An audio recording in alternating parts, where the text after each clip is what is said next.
नमस्ते दोस्तों। एक चप्पल से जाग सकता है आपका सोया हुआ भाग्य। घर में खुशहाली होगी और बरकत भी। ज्योतिष शास्त्र के अनुसार हमारे आसपास रखे हर चीज का संबंध हमारे ग्रहों से होता है, जिसके प्रभाव से हमारे जीवन में कई प्रकार के बदलाव आ सकते हैं। इसलिए सभी चीज़ों को सही जगह पर रखना बहुत ज़रूरी है। अब बात करते हैं पैरों में पहनने वाली चप्पल की। यह भी व्यक्ति का भाग्य चमकाने में मददगार हो सकती है। चप्पल से जुड़ी कई ऐसी बातें हैं जिन पर अगर आप ध्यान नहीं दें तो आपकी आर्थिक स्थिति बिगड़ सकती है और आपको कई परेशानियों का सामना करना पड़ सकता है। दोस्तों, ऐसा कहा जाता है कि किसी व्यक्ति की पैरों में पहनी हुई चप्पल देखकर हम उस अंदाज लगा सकते हैं कि उनकी हैसियत क्या है। इसलिए चप्पल से लोग रंग से राजा और राजा से रंग भी बन सकते हैं। चप्पल आपको अमीर भी बना सकते हैं और अगर आपने कुछ बातों को नज़रअंदाज किया तो यह आपको कंगाल बनाने भी देर नहीं करेगी। आइए जानते हैं उन बातों के बारे में जिनका हमें चप्पलों को लेकर खास ध्यान रखना चाहिए। लेकिन उससे पहले अगर आप भी चाहते हैं कि लक्ष्मी माता का आशीर्वाद हमेशा आपके साथ रहे तो इस वीडियो को एक लाइक करें और चैनल को सब्सक्राइब। नंबर 1, आपने अक्सर देखा होगा कि लोगों के घर में टूटी हुई या फिर बहुत पुरानी और ख़राब चप्पलें पड़ी रहती है। लोग सोचते हैं कभी ठीक करवा लेंगे, लेकिन टूटी हुई चप्पल घर में अशांति का कारण बनती है। नंबर 2, कभी भी घर के मुख्य द्वार पर जूते या चप्पल इकट्ठा न होने दें। मुख्य द्वार से ही माता लक्ष्मी आपके घर में आगमन करती है। अगर दरवाज़ा साफ सुथरा न होगा और आपके पास ही जूतों का ढेर लगा रहेगा, माता लक्ष्मी रूठ कर वापस चली जाएगी, जिससे आपको आर्थिक तंगी का सामना करना पड़ सकता है। नंबर 3, चप्पलों को कभी भी घर के ईशान कोण यानी उत्तर पूर्व दिशा में न रखें। ईशान कोण को भगवान का स्थान माना गया है और इस दिशा में भगवान का वास होता है। अगर आप इस दिशा में चप्पल रखते हैं तो दुर्भाग्य आपका पीछा नहीं छोड़ता और घर में दरिद्रता का वास हो जाता है। नंबर 4, कई बार चप्पल उतारते समय एक चप्पल दूसरी के ऊपर रख जाते हैं। इस तरह चप्पलें छोड़ना बहुत अशुभ माना जाता है। अगर आपकी चप्पल उल्टी या दूसरी चप्पल पर पड़ी है तो उस व्यक्ति पर बीमारियों का साया पड़ने लगता है। इसलिए अगर कोई चप्पल उल्टी दिखाई दे तो उसे तुरंत सीधा कर दे और अपनी चप्पल को भूल कर भी उल्टा ना छोड़े। नंबर 5, घर में चप्पल को कभी भी दहलीज पर खड़ी करके नहीं रखना चाहिए। कई लोग चप्पल को सुखाने के लिए अपनी दहलीज पर खड़ा करके रख देते हैं।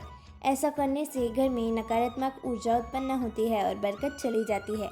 यह विश्वास है कि चप्पल का इस तरह से रखना न केवल घर की शुद्धता को भंग करता है, बल्कि यह देवी देवताओं की कृपा को भी दूर कर सकता है।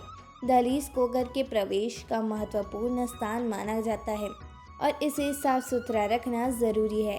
जब चप्पल या जूते इस जगह पर रखे जाते हैं तो यह न केवल दृश्य सौंदर्य को बढ़ाती है और नकारात्मक ऊर्जा का प्रभाव केवल हमारे मानसिक स्वास्थ्य पर ही नहीं बल्कि परिवार के सदस्यों के बीच संबंधों पर भी पड़ सकता है। नंबर 6, कभी भी जूते चप्पल पहनकर भोजन न करें। इससे माता अन्नपूर्णा आपसे नाराज हो जाती है और दुर्भाग्य आपका पीछा नहीं छोड़ता। इसके अलावा घर की रसोई में चप्पल जूते पहनकर कभी प्रवेश न करें, क्योंकि ऐसा करना बहुत अशुभ माना जाता है। इससे आपके ग्रह खराब हो सकते हैं और संकटों का पहाड़ आप पर टूट सकता है। नंबर 7, घर के दरवाजे पर चप्पल उतारने से घर में बरकत नहीं होती। किसी को भी उपहार के तौर पर जूते या चप्पल न दे। साथ ही टूटे घिसे हुए पुरानी चप्पल पहनना भी अशुभ माना जाता है। यह अभाग्य को निमंत्रण देता है। जितना हो सके अपने जूते चप्पलों को साफ सुथरा रखें और हमेशा धोकर पहने। घर में जूते चप्पल इधर उधर न छोड़े, जिससे घर में चप्पल बिखरे पड़े रहते हैं। वहाँ शनिदेव का अशुभ प्रभाव पड़ता है। नंबर 8, अगर आप शनिदेव की कृपा पाना चाहते हैं तो किसी शुभ कार्य के लिए जाते समय या घर से निकलते समय फटे हुए जूते चप्पल पहनकर न निकले, क्योंकि फटे जूते चप्पल आपके कार्य में रुकावट डाल सकते हैं। यह विश्वास कि फटे हुए टूटे हुए फुटवियर का उपयोग करना शनिदेव को प्रिय लगता है और उनकी नाराजगी हो सकती है। इसलिए शुभ अवसरों पर हमेशा अच्छे और सही जूते चप्पल पहनने की सलाह दी जाती है। यही संभव हो तो नए या अच्छी स्थिति में जूते चप्पल पहने, ताकि आपकी यात्रा सफल और शुभ हो। जूते चप्पल भी आपके पहनावे का एक महत्वपूर्ण हिस्सा होते हैं। नंबर 9, शनिवार के दिन जूते चप्पलों का दान करना काफ़ी शुभ माना जाता है।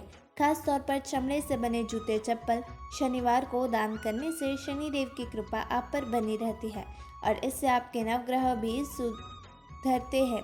ऐसा माना जाता है कि शनिदेव को दान करने से व्यक्ति की आर्थिक स्थिति में सुधार हो सकता है और जीवन में आने वाली बाधाओं का निवारण हो सकता है। दान के इस कार्य को करने से व्यक्ति के पाप कम होते हैं और पुण्य की वृद्धि होती है। इससे व्यक्ति की मानसिक शांति भी बढ़ती है क्योंकि दान देने से संतोष और आत्मिक प्रसन्नता मिलती है। नंबर 10, घर में पुराने जूते चप्पल रखने से नकारात्मक ऊर्जा का वास होता है। इसके कारण आपके घर में एक न एक व्यक्ति बीमार ही रहता है और गरीबी में घर से जाने का नाम नहीं लेती। इसलिए जिन जूते चप्पलों का घर में प्रयोग ना हो उन्हें घर में बिल्कुल ना रखें। इससे आपके घर में वास्तु दोष भी लगता है। ऐसे चप्पल या तो घर से निकाल दे या फिर किसी गरीब को दान में दे दे। नंबर 11, जिन लोगों की कुंडली में शनि ग्रह भारी होता है या जिनके ग्रह दशा में शनि की 7.5 चल रही होती है उन्हें मंगलवार, शनिवार और ग्रहण के दिन जूते चप्पल बिल्कुल नहीं खरीदने चाहिए। अमावस्या के दिन भी जूते चप्पल न खरीदे, इससे आपके जीवन में एक के बाद एक मुसीबतें आती रहती है। नंबर 12, कभी भी किसी दूसरे व्यक्ति की चप्पल न पहने। अपने घर के सदस्यों की चप्पल इस्तेमाल कर सकते हैं लेकिन किसी बाहरी व्यक्ति की चप्पल न पहने। ऐसा करने से उस व्यक्ति का दुर्भाग्य आप पर आ सकता है और उसके जीवन के संघर्ष आपके हिस्से में भी आ सकते हैं। नंबर 13, शनिदेव को प्रसन्न करने के लिए और उनकी कृपा प्राप्ति करने के लिए आप एक आसान उपाय आजमा सकते हैं। इसके लिए काले जूते पहनकर हनुमान मंदिर जाएं। मंदिर के बाहर जूते उतारे हनुमान जी के दर्शन करें और उन जूतों को वहीं छोड़कर खाली पैर घर लौट आए क्योंकि वे जूते किसी ज़रूरतमंद को मिल जाएंगे और इससे शनिदेव और बजरंगबली प्रसन्न होकर आपके जीवन से कष्टों को दूर करेंगे। इस उपाय से शनिदेव की कृपा आपके घर पर होगी और सुख समृद्धि हमेशा बनी रहेगी। नंबर 14, घर में जहां अन्न और धन का भंडार रहा वह जूते चप्पल पहनकर कभी न जाए। जिस जगह पर धन का अनाज, खाने पीने का सामान रखा हो वह जूते चप्पल पहनकर ठीक नहीं होता। ऐसा करने से आपके अन्न और धन में हानि होती है। नंबर 15, शनिवार के दिन अपने किसी पुराने अनुपयोगी जूते या चप्पल को पहनकर किसी चौराहे पर जाए। बाद जूते उतार कर भगवान से प्रार्थना करें कि आप अपनी धन से जुड़ी सभी समस्याओं को इन जूतों के साथ छोड़ रहे हैं। इसके बाद उन जूतों को वहीं छोड़कर घर वापस आ जाए। इससे आपकी धन संबंधी समस्याएं खत्म हो जाएगी और घर में बरकत बनी रहेगी। आपके अन्न और धन के भंडार हमेशा भरे रहेंगे। दोस्तों, वीडियो अच्छी लगी हो तो इस वीडियो को एक लाइक करें और चैनल को सब्सक्राइब ज़रूर करें और कमेंट बॉक्स में जय लक्ष्मी माता ज़रूर लिखें। धन्यवाद।